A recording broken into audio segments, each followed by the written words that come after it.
주님, 세상 열광이 얼마나 많은 우상과 미신을 섬기는지 하나님의 이름 높이기보다는 자기의 이름을 높이고 자기의 욕망을 높이고 시기하고 미워하고 이런 세상 가운데 저희들 오늘도 살아갑니다. 그러나 저희는 하나님의 나라 이루기를 원합니다. 온전히 하나님의 이름이 존귀함을 여기는 하나님의 뜻이 이루어지는 그런 하나님의 백성 되기를 원합니다. 예수 그리스도의 제자로 저희들을 불러주셨으니 이 하나님 나라 이루는데 주님은 십자가에 지시고 우리 위해서 모든 것 다 피 흘려주신 것처럼 우리도 하나님의 영광 위에 그렇게 살아가기를 원합니다. 주님, 이 땅에 하나님 나라가 이루어지게 하여 주옵소서. 우리 가정에 하나님 나라가 이루어지기를 원합니다. 이 교회를 중심으로 이 상주 땅에 하나님 나라가 이루어지기를 소망합니다. 주님, 어떻게 하는 것이 하나님 나라 이루는지를 주님 성경을 통해서 가르쳐 주셨으니 하나님 말씀 잘 배우고 기도의 능력으로 성령의 충만함을 덧입어서 주님 이런 일들이 하나하나 주님 저희의 삶을 통해서 나타날 수 있도록 주님이 축복하여 주옵소서. 오늘도 하나님 나라 이루기 위해서 주의 전에 나와 말씀을 듣고 기도하며 합심해서 기도하기를 원합니다. 주님 저에게 말씀하여 주옵소서. 예수님의 이름으로 기도하옵나이다. 아멘. 오늘은 열왕기상 11장의 말씀이 되겠습니다. 11장 1절에서 13절까지 말씀입니다.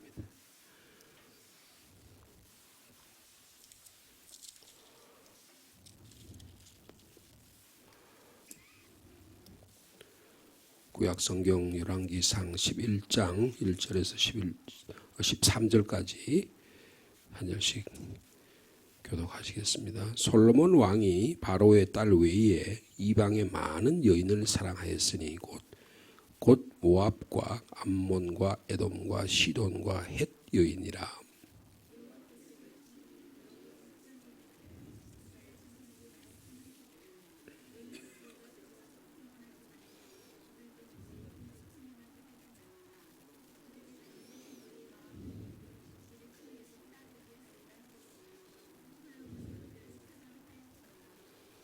왕은 후궁이 700명이요 첩이 300명이라 그의 여인들이 왕의 마음을 돌아서게 하였더라.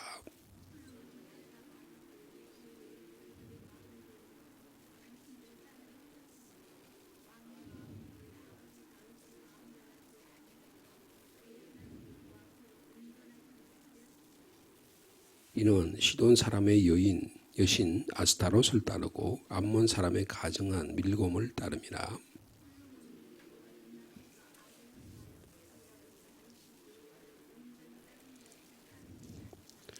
모압에 가정한 그모스를 위하여 예루살렘 앞 산에 산당을 지었고 또 암몬 자손에 가정한 몰록을 위하여 그와 같이 하였으며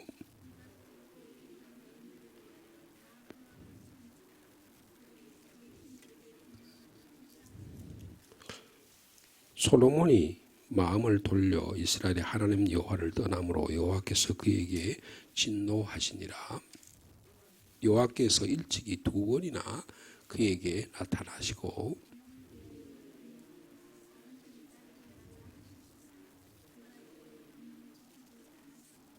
여호와께서 솔로몬에게 말씀하시되 내게 이러한 일이 있었고 또 내가 내 언약과 내가 내게 명령한 법도를 지키지 아니하였으니 내가 반드시 이 나라를 내게서 빼앗아 내 신하에게 주리라.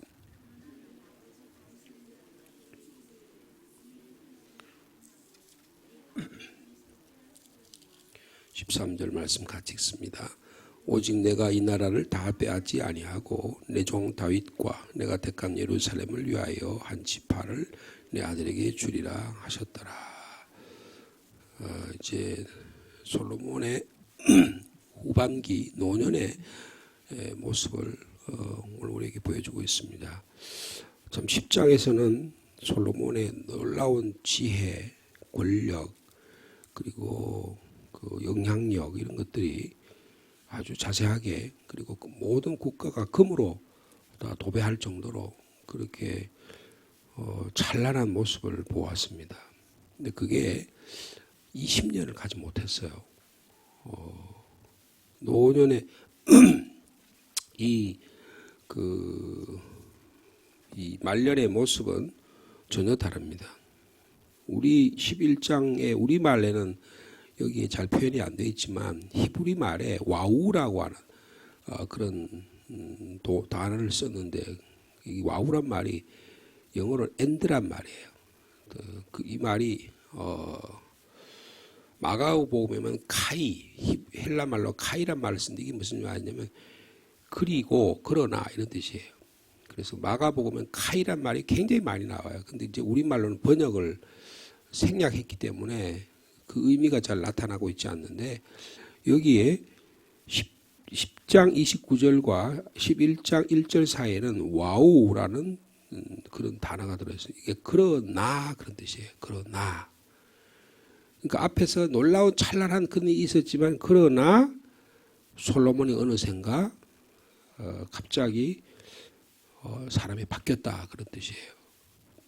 그러니까 왜 갑자기 솔로몬의 인생이 바뀌었죠? 그 하나님을 섬기고 예배했던 그 찬란한 솔로몬이 1000번제를 드리던 솔로몬이 왜 이렇게 바뀌었냐 그 말이에요. 근데 그 바뀐 모습을 뭘로 표현합니까? 사랑했다라는 말로 표현해요. 사랑했다.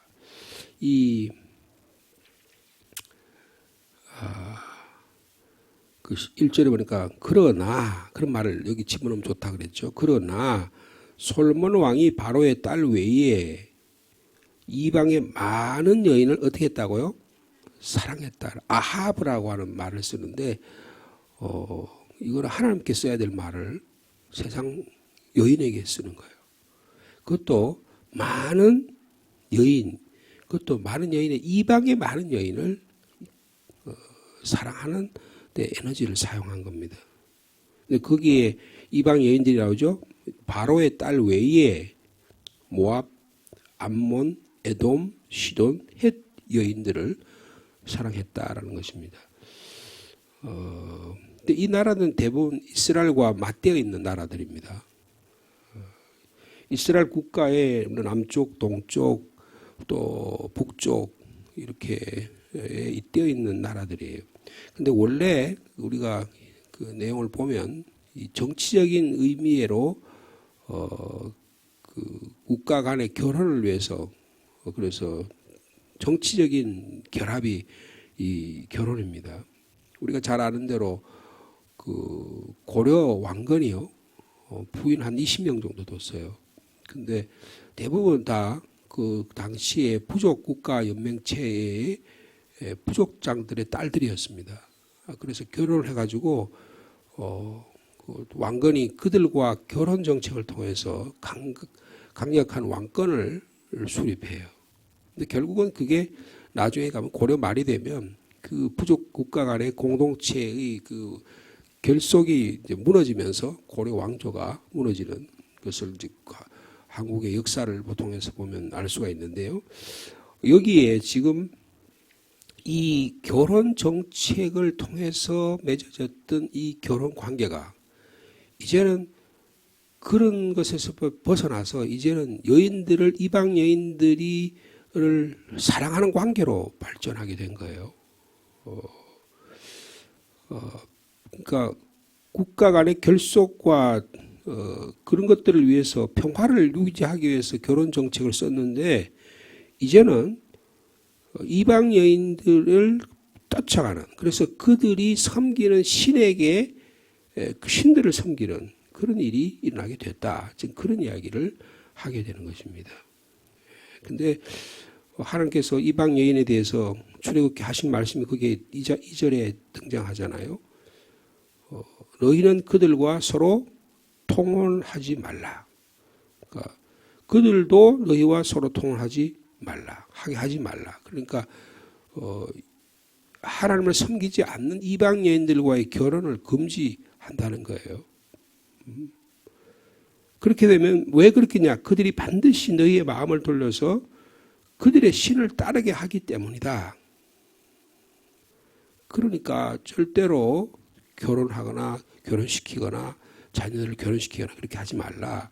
그렇게 말합니다. 그렇지만 이 말을 솔로몬이 따르지 않고 그들을 여기 또 다시 나오는 말이 있죠. 사랑했다는 말이에요. 사랑했다는 말이에요. 얼만큼 그 왕이 이 여인들에게 빠져 있었냐 하면 후궁이 몇 명이라 그랬어요? 어떻게 그렇게 살죠? 부인 하나하고 사는 것도 힘든데. 네. 그 다음에 첩이 몇 명이에요? 300명. 여러분 후궁이 700명이고 첩이 300명이면 그 자녀가 몇 명일까요? 1000명 이상은 될 거 아니에요. 그러니까 어떻게 보면 외형적으로 보면 강력한 왕권이 강화된 국가라 그렇게 볼 수 있어요. 왕권 국가에서는 자녀가 많아야 됩니다. 여러분 조선시대에 이성계가 자식이 많았거든요.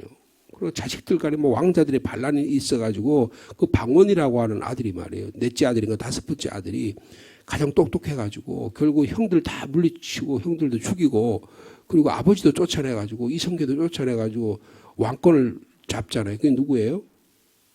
예? 태종님이에요. 태종. 예, 그래서 그게 세종대왕의 아버지예요. 그래서 그 세종대왕 그 태종이 자식이 많았습니다. 아들이 많았는데 그 중에 첫째, 둘째, 셋째 아들 중에서 셋째 아들이 가장 똑똑했어요. 그래서 그 셋째 아들에게 왕위를 물려줍니다. 그게 누구예요? 세종대왕입니다. 그래서 조선 왕조가 굉장히 튼튼해져요. 그 세종의 아들이 태종, 태세, 문종인데요. 문종이라는 사람이 아주 똑똑한 사람이에요. 근데 몸이 너무 약했어요. 근데 그 문종의 동생이 세조입니다. 아버지가 자기한테 왕위를 물려줬으면 좋겠는데 형한테 물려주니까 막 할 수 없이 그냥 울며 겨자 먹기로 받아들였어요. 근데 이 형이 빨리 죽네. 죽고 나니까 그 아들 단종이 왕위를 받았는데 나이가 너무 어려요. 10살도 안 돼요. 그러니까 주변에서 세조에게 막 추궁을 합니다. 당신이 왕이 돼야 됩니다. 왕이 돼. 그래서 세조가 반란을 꾸미잖아요. 그래서 결국은 단종을 영월에 갔다가 가두고 말이에요. 영월 한번 가보시면 단종이 가뒀던 그 섬 하는 조그마한 곳이 있어요. 거기다가 장작불을 태워가지고 그 불에 가지고 그냥 데펴가지고 그냥 익혀 죽였어요. 그래서 그 영월에 그 단종일 그 하는 그 제사하는 그 사당이 있잖아요. 아주 똑똑한 왕이었었어요. 아주 똑똑한 왕이었습니다. 근데 그 왕권이 강화되는 거예요. 왕권이 강화되는 거예요. 그러니까 이만큼 700명의 첩이 300명의 그러니까 그렇게 했는데 이거를 하나님의 눈으로 보면 이게 뭐라 그러냐 하면 그 여인들이 왕의 마음을 돌아서게 하는데 역할을 했다 그 말이에요. 근데 이게 언제부터 그렇게 됐다고요? 처음부터 젊었을 때부터 그랬을까요? 아니라는 거예요. 언제부터 그랬다고 이야기합니까? 4절에 솔로몬의 나이가 많을 때에 그의 여인들이 그의 마음을 돌려 다른 신을 따르게 하였으므로 왕의 마음이 그의 아버지 다윗의 마음과 같이 아니하여 하나님 여호와 앞에 온전하지 못했다라고 말씀하고 있습니다.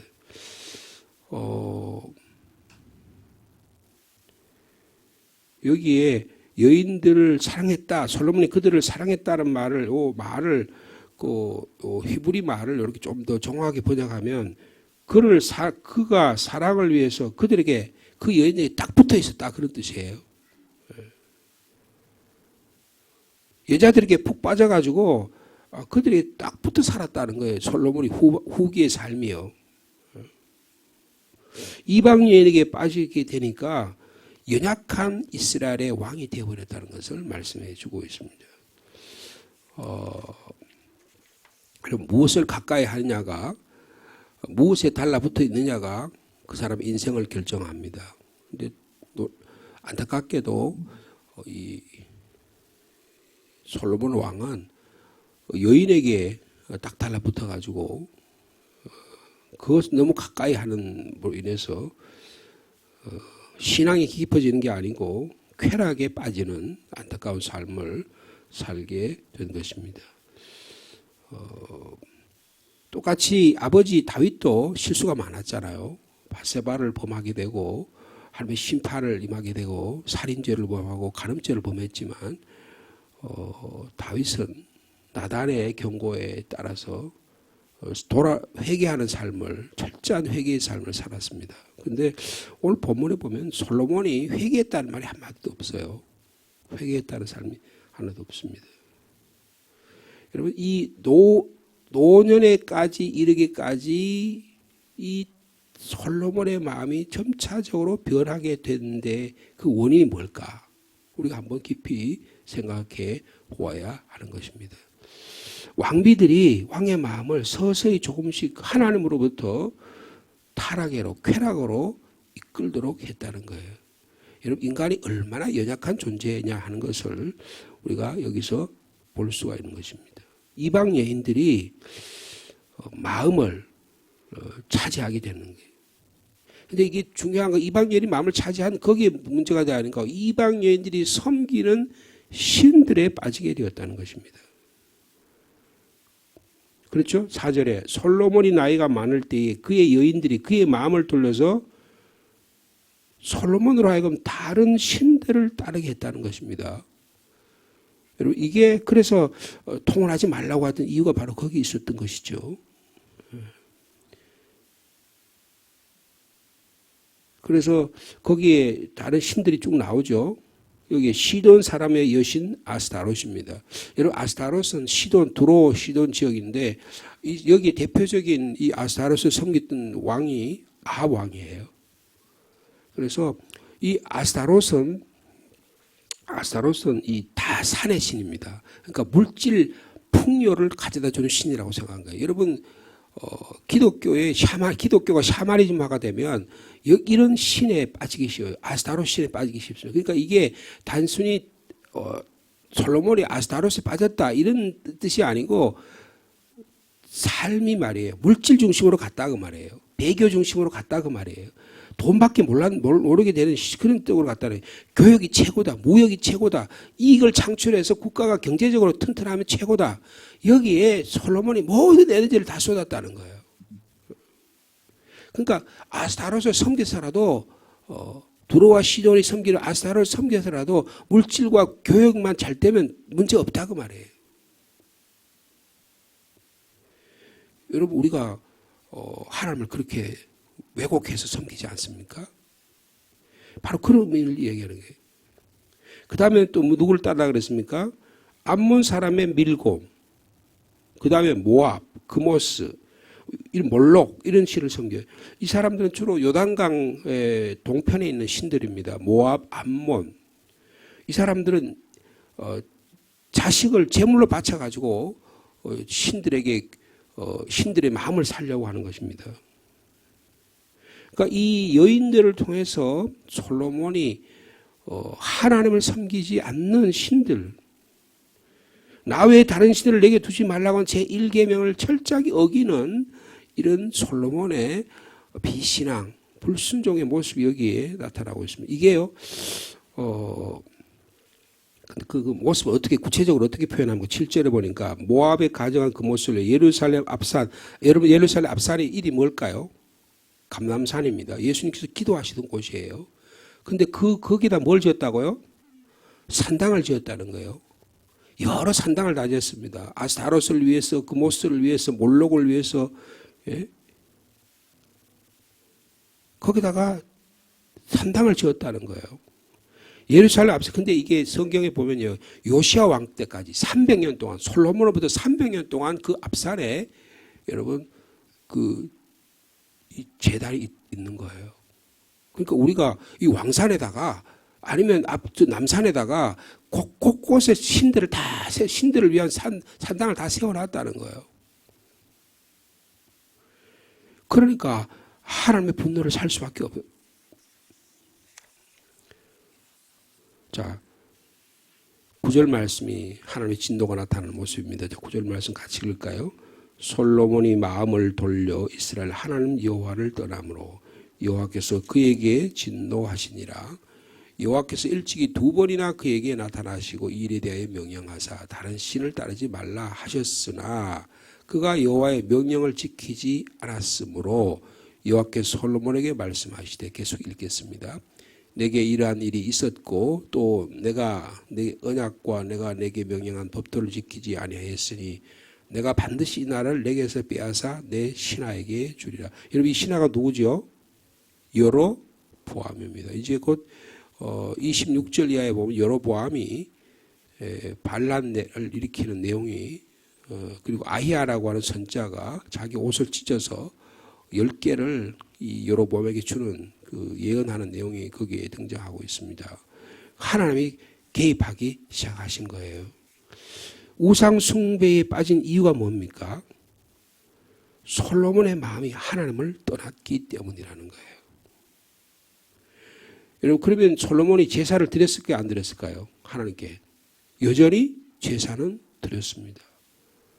여전히 교회 나와서 예배를 드렸어요. 그런데 마음은 어디가 있다고요? 여인에게 빠져 있는 거예요. 마음은 돈에 빠져 있는 거예요. 마음은 아스타로스에 빠져 있는 거예요. 한 번은 주일날 와서 예배 드린 나머지 일주일 내내 어디 가서 제사를 드려요? 감람산 앞산에 가서 예배 드리는 거예요. 거기 가서 다 그들이 하는 짓을 다 따라 하는 거예요. 그래서 하나님께 2번이 나타나서 너 그렇게 하면 안 된다. 우상 숭배하면 안 된다. 근데 솔로몬이 하나님의 지혜보다가 자신의 지혜를 더 선택했습니다. 여러분, 우리의 선택이 우리가 무엇을 가까이 하느냐에 따라 인생이 결정되게 되는 것입니다. 육을 생각하면 육의 삶을 살고요. 영을 생각하면 영의 삶을 산다고 사도 바울이 로마서 8장에서 이야기한 바가 있습니다. 육의 생각의 결과가 뭐라고요? 사망입니다. 영의 생각의 결과는 뭐예요? 생명과 평안이라고 말씀해 주신 적이 있습니다. 하나님을 떠나는 거예요. 하나님께서 그러자 하나님의 진노가 시작됐다고 말씀해 주고 있습니다. 13절 말씀 볼까요? 오직 내가 이 나라를 다 빼앗지 아니하고 내 종 다윗과 내가 택한 예루살렘을 위해 한 지파를 내 아들에게 주리라 하셨더라. 그래서 결국은 이제 14절부터 나머지 내용들을 보면 이제 하나님의 심판의 내용이에요. 심판의 내용이 나타나고 있습니다. 솔로몬에 대한 하나님의 심판의 경고는 회개하지 않는, 하나님의 뜻을 생각하지 않는 거기에 대해서 돌아서라고 이야기하는 거예요. 돌아서라는 것입니다. 여러분, 하나님이 우리에게 말씀하실 때 우리의 삶 속에서 잘못된 것이 있으면 이 아침에 변화될 수 있는 저 여러분의 삶이 되기를 축복합니다. 하나님의 말씀에 주의하는, 하나님의 뜻에 주의할 수 있는, 세상이 너무 빨리 변합니다. 가치관이 빨리 변해요. 그러니까 하나님의 말씀이 아무 무의미한 것처럼 느껴질 때가 있어요. 그러니까 하나님의 말씀이 말씀 안에 살아계신 예수 그리스도 성령의 능력으로 나타나지 않고 그냥 문자라고 이 조문으로 뜨면 이 조문 같은 거 필요 없다 하고 그냥 버려버리게 된다는 거예요. 그 말씀 안에 살아계신 그게 다 성령의 감동으로 기록된 말씀이잖아요. 그 성령의 능력이 우리 가운데 살아 움직이는 꿈틀꿈틀거리는 하나님의 말씀으로 받아들여져야, 생명의 말씀으로 받아들여져야 두렵고 떨리는 마음으로 말씀을 받아들일 텐데, 오랫동안 신앙생활하고 그냥 종교생활 하다 보면 습관이 돼가지고 그 다음부터는 이게 그냥 꾸벅꾸벅 졸기만 하는 거예요. 그래서 이게 나에게 감동으로 다가오지 않는 거. 아이고, 목사님이 또 내가 몇십 년 생활했으니까 그게 그 말이지라고 그 다음부터는 이게 나에가 관계 있는 말, 생명의 말씀을 받아들여지지 않는 거예요. 하나님 앞에 자신을 겸손하게 내려놓는 훈련이 점차적으로 없어지고 그냥 딸고 따라가지고 교만해지는 거예요. 온전히 하나님의 말씀을 따르려고 하는 마음보다는 그저 적절하게 자기에 타협하는 이런 일들이 지금 솔로몬에게 서서히 일어나게 되었다는 것입니다. 여러분, 우리의 마음도 하나님을 떠날까 심히 두렵습니다.